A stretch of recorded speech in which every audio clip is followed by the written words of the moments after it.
I was shivering on the street like an idiot because I didn't want to wear a sweater to this opening at the Bandit Gallery in the Lower East Side. Celia, though, she was in a pencil skirt, acting like she didn't give a shit about how we couldn't even get close to the door. There were so many people outside. No limos, though. Limos pulled up to these LES shows just a couple years earlier. People like Paul Simon would pop out to buy canvases by Jean and Keith for cheap. Celia and I missed most of that scene and were stuck with Soho. Soho was champagne, cocaine, and polite conversation. The LES galleries could be a basement punk show.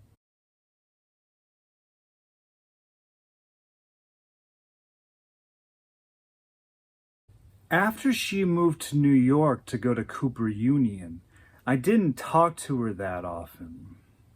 Long distance and all that. So we mostly wrote letters to each other. We were pen pals. Sometimes she addressed the letter that way, my pen pal. And the letters she sent were always so, well, she made it sound like she had planted a giant Celia flag right in the middle of Manhattan. She'd write for 3 pages about opening parties she attended, and artists she met, or at least saw in person. And I'd actually be jealous because I'd seen these people in the art forums we looked through at UI. One of her letters had a Polaroid of her and Basquiat at some low-lit party. She finally met him once, and she sent a photo to prove it. I couldn't believe that she'd actually met someone I'd seen in magazines. It's funny because most of my friends had posters of Wham or Madonna on their walls, but I thought Basquiat was such a bigger deal because Celia did. We stood at the back of this crowd, not even up on the sidewalk yet. And while we're inching toward the door, it started reeking like weed and grape bubble gum. We squeezed closer to the door and the smell was nauseating. House music played so loud it buzzed the sidewalk. The bass made it too hard to hear each other. We finally funneled through and I could barely see, either because of the smoke or because of the black lights. Day-glow squiggles covered the walls. I couldn't tell which art was on sale and which was just a party decoration. It was another graffiti show. Somebody who hadn't crossed over to the mainstream in Soho yet, and never would. By 85, guys like Keith and Jean weren't even LDS artists anymore. They were shown at the blue-chip Soho galleries. Some other artists actually tarred and feathered Keith outside of the Shafrazi gallery because they thought he was a sellout. Nobody else was crossing over anymore. Celia and I felt like we'd already missed out on cool New York. Fuck, I grew up here and I missed it. I thought this thing at the Bandit was going to be more of the same boring shit, but after a while, a couple of stern gentlemen divided the Bandit's crowd and made everyone squeeze up against the walls. The music stopped, and you could finally hear people talking to each other. But then it got so quiet you could hear a door open up. Everyone turned to the back of the room, and 5 of these just divine men wearing giant wings made of torn white cloth filed out of a back room. They had bald heads and glittery turquoise makeup striped across their faces. None of them wore shirts. They were impossibly tall. As soon as the music started again, they did these incredibly fluid dance moves that looked like the butterfly, but way faster. They'd shiver their bodies and make the wings ripple down their backs. I completely forgot that art hung on the walls. After these guys danced for 5 minutes, it was so stuffy with weed and sweat in that gallery that I thought I'd pass out. Celia had to pull me out onto the sidewalk. We almost couldn't get outside because so many people were still trying to get inside. Fog had settled between the buildings and we squeezed away from the crowd and I sat on the curb laying my forehead in my hands. Celia stood there beside me, still looking very cool in the foggy streetlights, very put together in her tight black leather jacket and high-waisted pencil skirt. I probably looked like I was about to barf between my knees and Chuck's. I took a deep breath and got nothing but a nose full of cigarette smoke. Not just cigarettes, but fucking cloves. I looked up and some dude already stood next to Celia under the streetlight. He was probably 10, 15 years older than us. He had these torn-up jeans with splotches of white plaster all over him. He wore a black cowboy shirt that was completely unbuttoned. A pasty little paunch flopped over his belt like a hot water bottle. It ain't warm out there, but he had the shirt wide open like he was gracing the cover of some reject romance novel. And he kept puffing on that clove. He said, "My name is Daryl," in this whiny stoner dude drawl. He was only talking to Celia, though. I don't think he even saw me. "People call me Tribeca Daryl."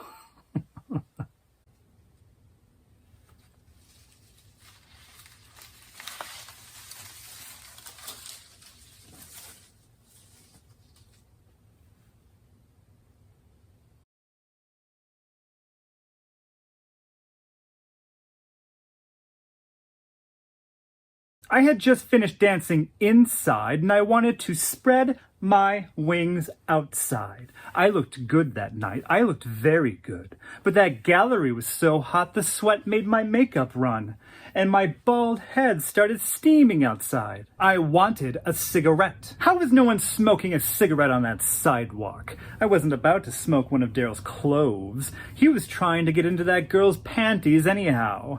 He didn't even notice all my gloriousness towering over him. I yelled, "Cigarette! Cigarette!" Nobody gave their queen a cigarette. I walked over to Daryl, and these two girls looked up at me as if I was an angel sent from the pussy of Nefertiti herself. And I was, too.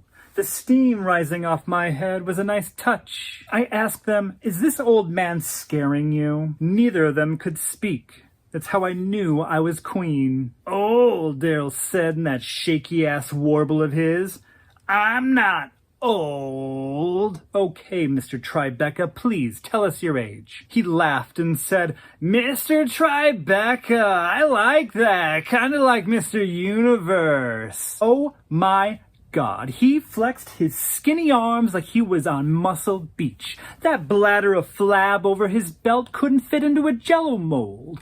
I said, "Put down your arms, diva. Where is my cigarette?" He moaned, "I didn't know you wanted one." A gentleman always offers. He said, "Who said anything about me being a gentleman?" "Oh, girls," I said to them. Tribeca Daryl almost weaseled himself into some fame in the 70s for his performance art. If you talked to him for just 5 seconds, he'd probably tell you that the New Museum bought a picture of one of his little acts. But performance art was out, baby. People who collected these baubles wanted things that they could nail to their walls. These Wall Street boys like to nail lots of pretty things against their walls. Daryl had started his own third-rate gallery in Tribeca, and that was a no man's land in the 70s. It was the closest to Soho he could afford. And the LES was not happening then, honey. No way, no how. When he opened, he'd try telling kids like these girls that he was a Soho dealer. But darling, everyone knew who was really in Soho. And Tribeca Daryl was not in. He got his nickname because people were onto him. He just got lucky that everyone else spilled over to Tribeca when rent went sky high. He said, "This one's an artist," and pointed at the girl in the leather jacket. The other girl pouted and gave him a look. I said, "Daryl, honey, I think you're speaking to two artists." This green-faced little goblin on the curb said, "That's right, we both go to Cooper Union." Daryl didn't care about her, though. He kept his grabby little eyes all over this girl who was standing up. He said, "What's your ism?" "My ism?" she said. Yeah, how are you making your art the next big thing? The scene's changing every 18 months now. 18 months? Yeah, fuck. Don't tell me that Cooper Union is teaching you that something like pop or minimalism can just go on for fucking decades anymore. No, you're smart. I can tell you're already hip on smart art, post-abstract abstraction, neo-conceptualism, simulationism, Neo-Geo.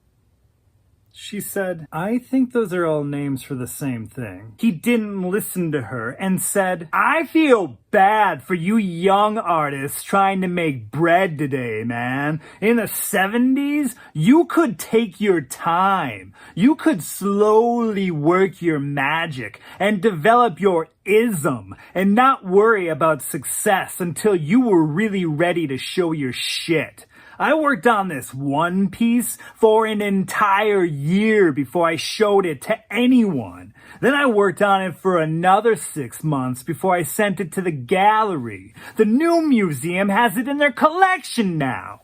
Now, man, fuck! People expect you to show at a blue chip gallery by the time you're 24. How old are you? She said 19. And he's all 19, fuck! You got about 5 years before nobody cares about you anymore.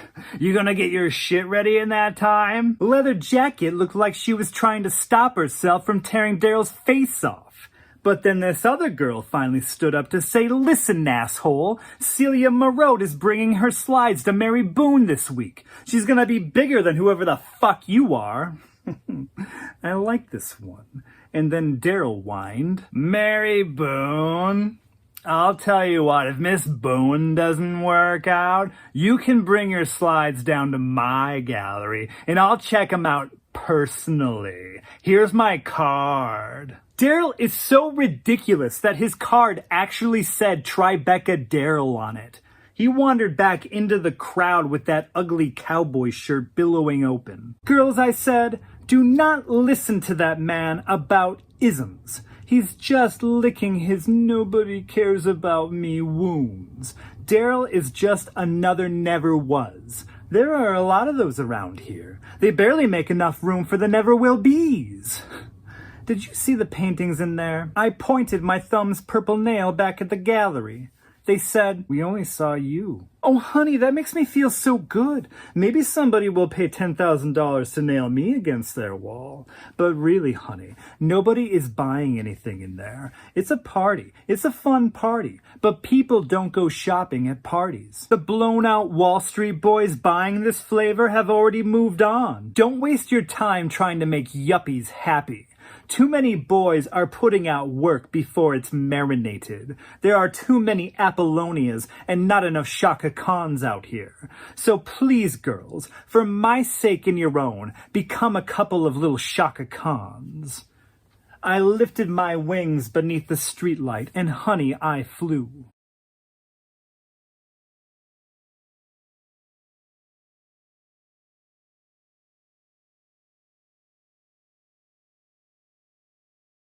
I had just seen Celia over the Christmas break, but I had to call her in January. For the first time in many months, Anna Mendieta had returned to Iowa City. Of course, Celia and I said to each other. Celia had just missed her again, this time by just a week. It was beginning to be a yoke between us. Celia had moved to New York only because Anna lived there. When Celia was applying to art schools, I told her, you might consider Cal Arts, UCLA. I always thought she was more of a California girl. Her work might fit in better there. She didn't listen, of course. She had to live where Anna lived. But as soon as Celia unpacked her bags in New York in 1983, Anna moved to Rome for an artist residency. And more than a year later, Anna still lived abroad, so the two of them still hadn't met. We finally laughed about these missed connections, but Celia was obviously very disappointed. She wondered if the silhouettes were as close to Anna as she'd ever be. Though by the early 80s, Anna had evolved from the silhouettes and moved on to more traditional art forms. Anna had recently focused on sculptural representations of, well, the vagina. I told this to Celia over the phone, and she sighed.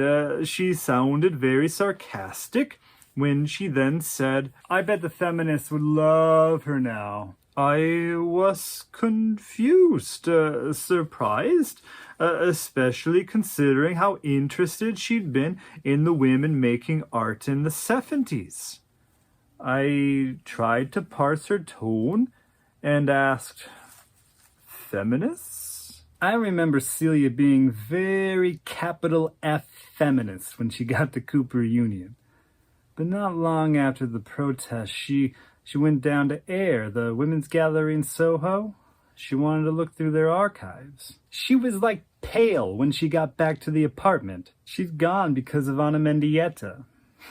Of course, right? Mendieta had written an essay for a group show at the gallery a couple years earlier, and Celia obviously had to go read it as soon as she heard about it. I'm like, yeah, whatever, go have fun. But she came back through the door hours later and screamed, "She doesn't like the feminist label anymore!" She said it like she just heard somebody died. Mendieta's essay was kind of a screed against 70s feminists, accusing them of only letting white middle-class chicks into their clique. It was kind of funny because Celia was all, "I've been a feminist for years because of Anna, and she doesn't even want to be called a feminist." It's like, come on, Celia, I'm pretty sure you'd still be a feminist either way. We laughed about that, but we didn't really know what to make of the essay at first. Celia was conflicted. She was obviously very white and very middle class, but that was the first time I ever really saw her question the label. The only time? I don't know. But if these 70s feminists weren't going to let Anna into their club, Celia wasn't so sure she wanted to be in it herself. I guess I agreed with her. I mean, we didn't really want our work to be viewed and critiqued through this narrow lens that a handful of women had created 10, 20 years earlier anyway. Those older feminists were pissed at younger women for not appreciating them. But Jesus Christ, you can't really grow as an artist if you keep making pieces about how much housework sucks. Especially if you don't really do housework, right? And I obviously wanted to sell some of my paintings for actual money at some point.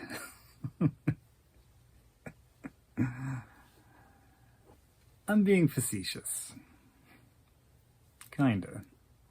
Celia told me that a pair of fairly well-known feminist artists had been invited to her class's winter show. They weren't members of Judy Chicago's art program at Fresno or womanhouse, which Celia was quite excited about in Iowa, but these women were certainly disciples and had earned some notoriety a decade earlier with their own art. I daren't say their names. I don't want to ruffle any feathers, as you Americans say. Yeah, an American idiom. But I did assume Celia would be very interested in meeting these two. She still hadn't met any of the women she'd read about years earlier, when she first became interested in film as a medium. Celia couldn't even finish a new film during freshman year. Not even by the end of it either. Not even months after the MoMA protest, actually. She basically needed a Warhol factory of artists to help her complete one of these pieces because they were so intricate. And she was too busy with all of her classes. We had to do a little of every traditional medium freshman year, so she didn't even have a film class yet. She whined, "My painting class won't let me paint my films." Most of the time, knowing Celia, she would just say fuck that and do whatever she wanted. But she was afraid that if she didn't do it right at Cooper, she'd fail and need to go back to Iowa. The two guests paced the studio together from one student stall to another. Celia said they'd only cross their arms in front of the men's art, and they'd either nod their heads once or disparagingly shake their heads. No words. They saved their verbal critiques for the women artists. I knew that Judy Chicago only allowed women into her first feminist program at Fresno. She wanted her students to make art free of the male gaze for the first time. But Celia said these two had cloistered themselves even further. When Celia first came to Cooper Union, one of our professors would call her a genius because of the film she'd submitted with her application. Nobody had even submitted a film with their app before. It wasn't even allowed. But this one professor, Truax, by the way, he'd pulled this film out of the envelope she'd sent in, and it wasn't even on a reel because her apps were supposed to be submitted in flat envelopes. Truax, he actually put this thing on a reel when he got it. He watched it, loved it, and let her into Cooper Union. When we got there, he started calling her a genius in front of the other students.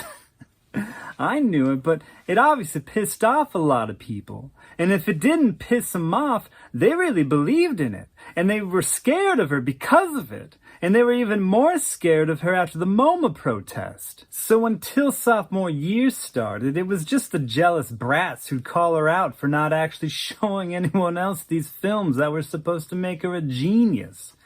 And she didn't give a shit about those kids. She just kept saying, I'm working on one, you'll see it by the end of the semester. Then it was by spring break. And then before summer. But then still, nobody saw it. So people started seeing chinks in her armor. Halfway into sophomore year, even the people who she freaked out with the protest weren't afraid to shit on her work anymore. They called her a poser. And I saw it start to wear on her, even if she wouldn't admit it. In front of one of Celia's classmates' paintings, they said, "This is such a gratifyingly feminist work." Or they said the central core imagery is so subtle that it becomes obvious after you think about it. Truly splendid. Or they said, here too, the central core imagery is wonderful, splendid. Celia knew what they meant. She had read everything she could about womanhouse and its contemporaries, but she also did not know what they meant. Celia had rarely looked at her classmates' work and thought, central core imagery. She heard one of the women say, "You can trace it right through here," as she pointed at a student's canvas and traced something Celia could not see from where she stood. And the other one agreed, and then traced whatever this image was with her own finger. Something strange happened between Celia's letters, in the few phone calls that came in. On the phone, Celia didn't sound like the letters. There were two Celias those years, and I'd never known the one that talked over the phone. By the end of freshman year, she said she couldn't possibly live up to the expectations that had been set for her. I didn't know that there were these expectations. She said, "I'm going to disappoint everyone." I didn't think much of it at first. I thought she was just being flippant. But then she ended up saying it 4 more times in one phone call. "I'm going to disappoint everyone. I'm going to disappoint everyone. I'm going to disappoint everyone. I'm going to disappoint everyone." It wasn't until after we'd hung up that I realized maybe I shouldn't have just told her, "You're being stupid." Celia's friend Rachel occupied the stall next to hers, and the women began critiquing her paintings. By this point, Celia said she felt weirdly nervous about her own work, whether it was sufficiently feminist. She used that word, weirdly. I was surprised to hear her say that she didn't want to care what they thought one way or the other, but she said after seeing the women study the students' works and hearing them praise other students for being feminists, students she'd never consider feminist herself, she felt as if she'd be embarrassed if her own work might be deemed anti-feminist. She watched the women gaze at Rachel's canvases, and they shook their heads. I still lived with Celia's sophomore year.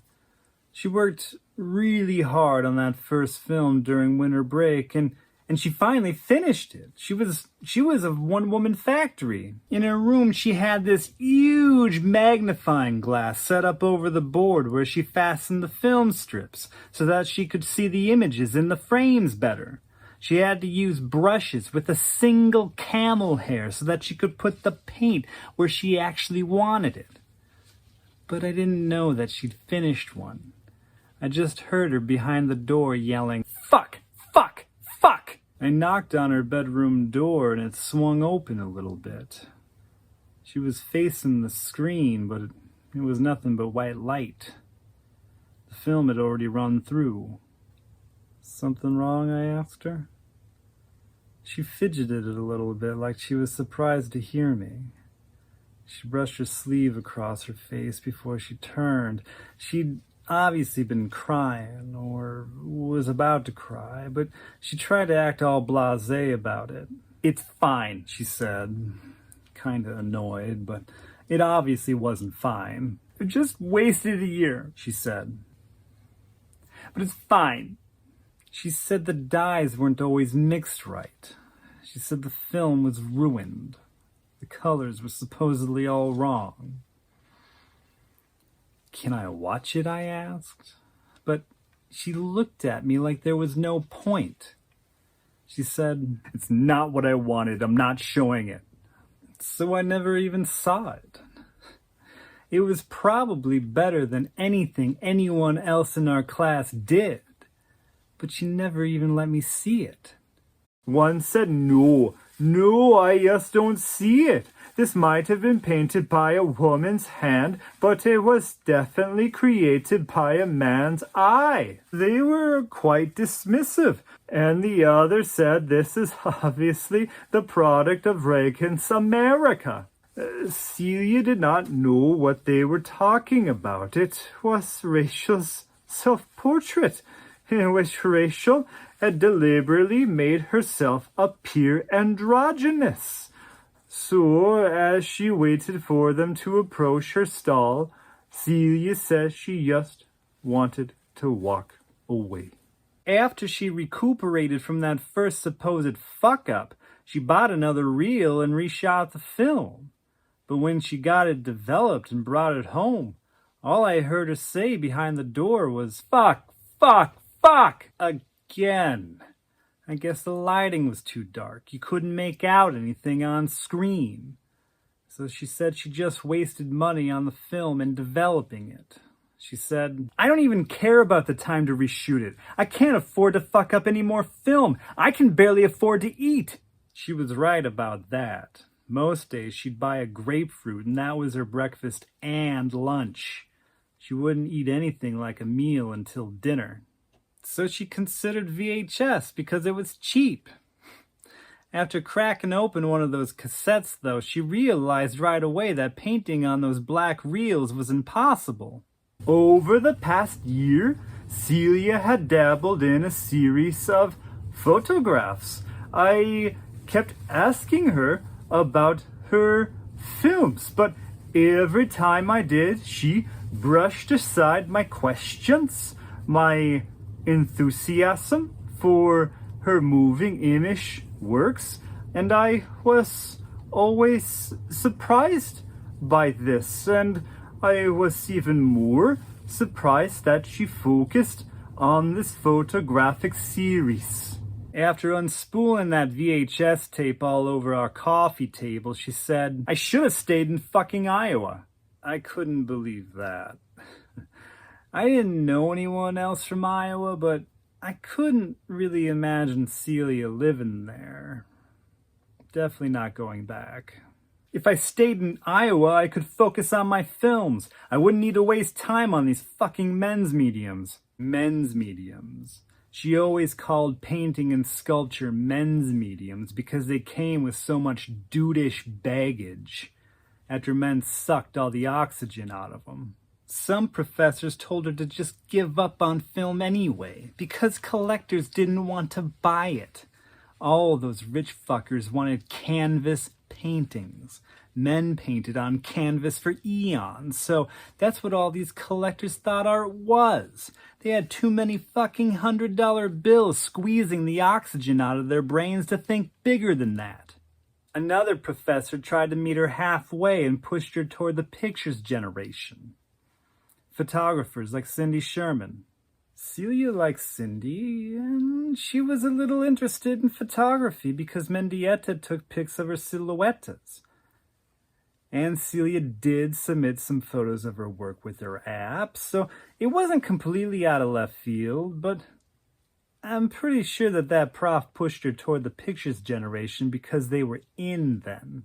When I met Celia, I never thought she'd care about being in. But when you got a class of assholes trying to cut you down, even Celia started to bend. So she focused on photography. And I actually thought it was pretty great. Except it wasn't the brilliant thing that Truax had advertised as brilliant. So the other students still thought she was some lousy hack. After 2 years of that, I'm pretty sure she believed it too. In her photos, Celia returned to the same setting over and over again. New York's Times Square at dawn. And she took a self-portrait of sorts. In her photos, she crosses Broadway where it intersects with 7th, and the electric blue sky stretches above both streets in between all of the buildings' rooftops. And Celia is somewhat distant under the Coca-Cola sign, but clearly visible. Often she isn't wearing her own clothes. She dressed up, not in costumes per se, but in outfits that each projected a different kind of woman. A teenage girl in a field hockey uniform, a gray-haired boho chic Upper East Side woman, and so forth.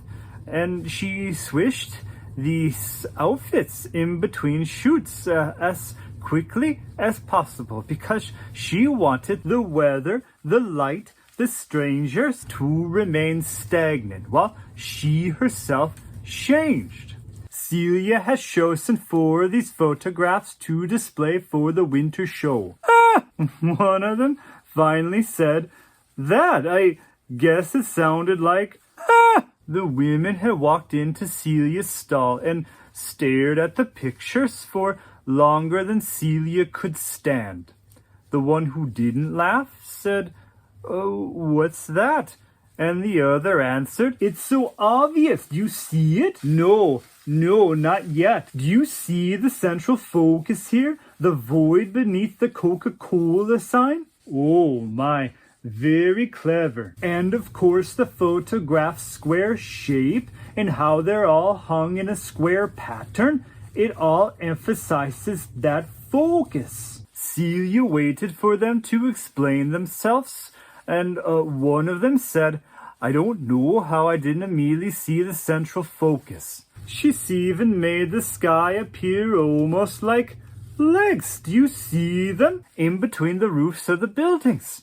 They stretch right up to this void. Celia truly did not know what they talked about. Even when she could see what they saw, she still couldn't see what they saw. One of them turned to her and said, "You found a nice simple way to highlight the central core imagery in what is otherwise a very masculine landmark. A very successful feminist work."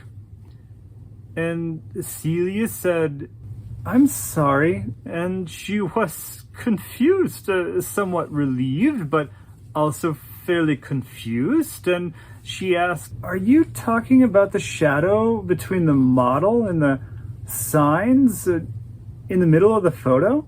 And they both said, yeah, of course. The photos were each 2 feet wide and 2 feet high. 2 of them hung side by side, and the other 2 hung beneath those. The shadows, or this void, were indeed there, but when I saw them much later, I agreed with Celia that I never would have focused on that void. You needed to use a great deal of imagination to believe the sky between the buildings was intended to look like legs stretching toward this supposed void. Celia said, "Oh, I guess I didn't intend for that to be the focus in any of these." And one of them said, "Nonsense. What makes you and I the same was telling you to focus on that shadow." So Celia asked, "What makes us the same?" And she responded by saying, the yoni, dear. The yoni. Celia told me that she didn't believe she was united with these women through their vaginas. She felt that her vagina might not be like their vaginas. She didn't believe a work needed to incorporate the so-called central core imagery in order to be feminist. Then Rachel walked up to her and said something like, "I guess I hate women now." By the end of sophomore year, phone Celia was incredibly far away from letter Celia, even when the letters still made everything sound so exciting. One day I read about some fun little day trip to Coney Island, but later that night, the house got her rare phone call, and after the receiver was handed to me, she actually started crying. I think she'd been holding it in for our parents. But when she got to me and I'd sat in the pantry with a phone cord stuck under the door, she said that she was never an artist. She said that everyone knew it and everyone at school told her so. She said that she just wasted the last 2 years. I don't know how true that was, but it seemed to really mess with her head because she didn't seem to think that it was just about her art anymore. She was talking about her entire self. She said, "Please tell me I'm a good person." I could feel her reaching through the phone, shaking me and pleading with me. "Please tell me I'm a good person." I was so stunned to hear her like this, to be kind of falling apart, that I didn't even know what to say. It felt strange to need to comfort her, or that she'd ever need comforting. I'd never needed to be the big sister before. In her stall, Celia kept a number of pictures of other artists' pieces, though 2 stood out for their size. One was a Cindy Sherman film still. The other was a picture of Mary Beth Edelson's Some Living American Women Artists from 1972. It is an image of Leonardo's Last Supper, but each man has the picture of a woman artist's face pasted over himself. A collage. Celia had taped a picture of herself onto the image. A 13th apostle. After the feminists left, Celia considered the collage in her stall. She tore it off of the wall and crushed it into a ball and shoved it into the back of her storage locker.